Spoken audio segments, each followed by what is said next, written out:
What's going on, guys? Today we're going to be go ahead and filming a new video. Today I'm going to be doing a quick little review of this new game I recently just played called Showgunners.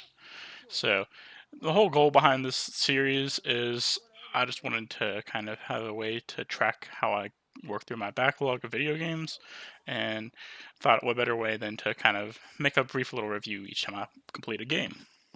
So the first game of the year I finished off was Showgunners right here, as you can see. And it's a tactical RPG similar to kind of like XCOM or maybe Mario and Rabbids, if you're familiar with either of those series. And the game takes place in a deadly game show setting where competitors can compete against brutal traps and criminals to earn cash. The main character we follow here is named Scarlet, and she's a bounty hunter that has her own motives for competing and entering the show. And the game follows you having a formula of as following. So you will enter an episode, which is kind of like a stage where you'll walk around, have to avoid traps, and enter various combat stages. And then after you kind of complete that episode, you will move on to a resting area where you can kind of talk with other characters, you can upgrade your abilities, check out the item shop, and so forth, before your character will rest for the night, and then you will enter into the next episode. Hence, like the whole game show platform. The plot is decent enough to keep you playing. It's not actively bad, but it's also not the main selling point of the game. It kind of just follows Scarlet and reveals why she entered the game show, and kind of like a cliche revenge story. Most of the story moments will kind of occur between episodes during that like resting period, and otherwise might be a few brief cutscenes. And throughout the show, you'll meet new characters and kind of get to understand their motives for why they compete and do what they do. All right, moving on, we're gonna talk about the gameplay next. So as you can see, we're doing like a brief skirmish on screen right now, and you can see it kind of follows a just tactical approach, grid-based approach where you'll control your different characters in a turn-based strategy. Um, you know, Selecting which ability you want to use and so forth. It typically works with like 2 actions per turn. So whether you would like to move and then use an attack, or use one of your abilities or reload and then attack. Kind of mix it up depending on the circumstances. Um, but yeah, overall, I thought the gameplay was pretty good, and it kept me engaged the whole time. It was a little bit like on the simpler side. I played on normal, but I didn't really have much of an issue. But uh, so if you're like more of an experienced tactical RPG player, you might want to crank up the difficulty. But otherwise, I still thought it was a good time. As for like the setting, it's pretty cool. Each level you'll have a little bit of a different setting. They can all look a little similar, but some of them will be facing electrical traps or bombs or gas like toxic fumes. It just depends on which episode you're currently playing through. And kind of to build off of that, the game also has pretty good enemy variety.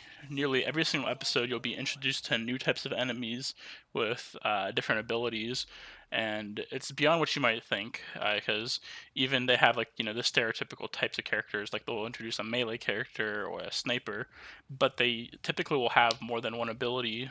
So it builds beyond just what you would expect, and kind of provides a different change of pace. You're not going to be facing the same thing every time.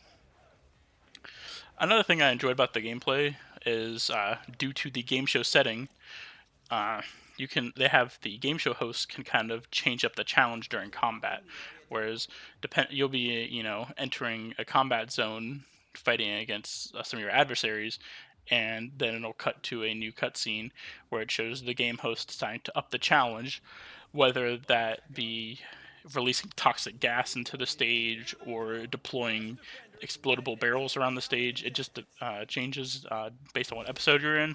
But something like that kind of keeps you on your toes, especially on your first playthrough, because you could perfectly map out your turns and know what you're expecting, but then you will need to completely reroute your strategy if some of these like changes come into the middle of the game. Um, Moving on, I want to talk about the graphics a little bit and sound quality. Um, The cartoonish stylized graphics look pretty nice. They're nothing crazy. It's not gonna be any groundbreaking graphics, but I thought they look pretty good, and a lot of the effects looking nice. Whether it's like the fire, electricity, and gunfire going off, I thought they did a great job with that.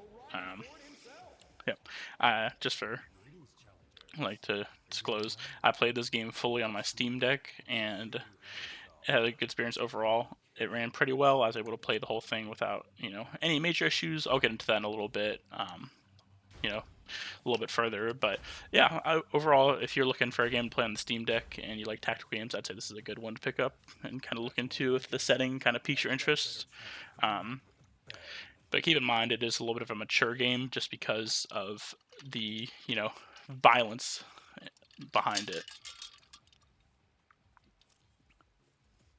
All right, moving on. I wanted to briefly mention some of the more downsides of the game. Um, One thing I wanted to mention, is the plot isn't the most gripping, but the gameplay more than makes up for it. If you're really looking for a story-rich game, this isn't it. I probably want to look elsewhere because I know a lot of other strategy RPGs can, have a more involved story, whereas this one, the center and focus right there is the gameplay and the setting. And if that's for you, great, you're gonna love it. But if you want that story, I want to make this my first pick. Um, I also mentioned a little bit earlier that it is a bit on the easier side, so depending on how much of a veteran you are to the genre, that might not work out for you. But I think you can increase the difficulty higher than what I had it at. And even still, if you're a veteran but you're fine with a little bit of a more laid back experience, I would recommend it because I thought it was quite fun. Even if I didn't have to, really stress myself, and a lot of times I was completing challenges with plenty of health. Uh, Another thing I wanted to note is uh, I had a few performance issues. I'm not sure if this was because of the game itself, or if it was because of my Steam Deck personally, or if it's just the game's optimization and running on the deck. But I had several experiences where the game crashed. Oddly enough, it typically occurred after the episodes when you were in the resting area, so I didn't miss anything important. And there's typically like a saved point within 30 seconds of where it crashed. So I never lost anything, but it's more so just frustrating that I would boot into the game, you know, go to check out the item shop or check out my character's abilities, and it just completely freezes on me. And that was a little bit frustrating because there were times where it would just do that over and over again.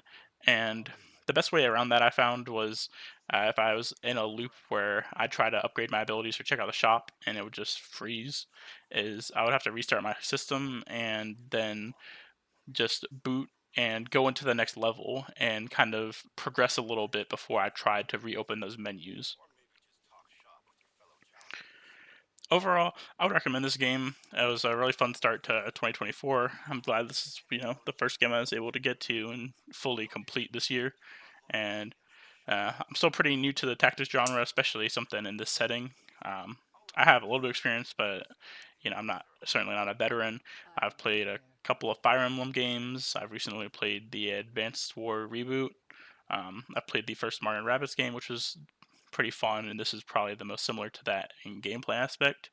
And I've also completed Pokemon Conquest, but this game provides a very different game flow and also a much different setting than any of those.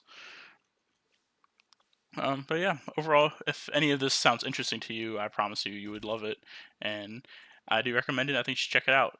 Uh, yeah, going forward, hopefully within the next week or two, I'll have the next episode. I'm looking into doing Road 96 next, possibly. I've been working my way through that, probably halfway through. It's kind of a walking simulator, which is the opposite of this. Instead of focusing on the gameplay, that game is really focused on the narrative and plot. And yeah, uh, thanks for watching the first episode of my backlog reviews. Hopefully, I'll be seeing you again shortly.